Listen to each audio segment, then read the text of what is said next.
কোনো ধরনের সমস্যা ছাড়াই হজ পালন করে দেশে ফিরেছেন হাজিরা। সকালে সৌদিয়া এয়ারলাইন্সের প্রথম ফ্লাইটে ৪১৯ জন যাত্রী নিয়ে হজরত শাহজালাল আন্তর্জাতিক বিমানবন্দরে অবতরণ করে। প্রথম দিন ১৩টি ফ্লাইটে ৫,০০০-এর বেশি হাজি দেশে ফেরার কথা রয়েছে। ইমন চৌধুরীর প্রতিবেদন জানাচ্ছেন তাফসির ফিজা। সকাল থেকেই অপেক্ষায় ছিল হাজিদের পরিবার পরিজন। দেখা পাওয়া মাত্রই আলিঙ্গন করার মধ্যে দিয়ে তৈরি হয়েছে এক আবেগঘন পরিবেশ। দীর্ঘদিন পর পরিবার পরিজনকে কাছে পেয়ে আনন্দিত হাজিরা।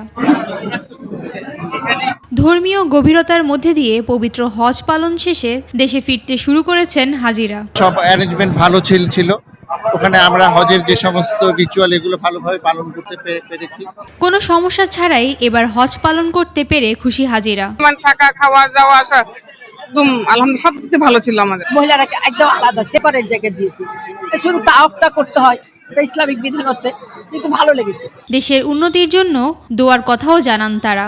মানুষের সম্প্রীতি, ভালোবাসা এটা দরকার, সহযোগিতা। ফিরতি থাকা হজ ফ্লাইট চলবে ১ জুলাই পর্যন্ত। তাফসির ফিজা, ২১ টেলিভিশন।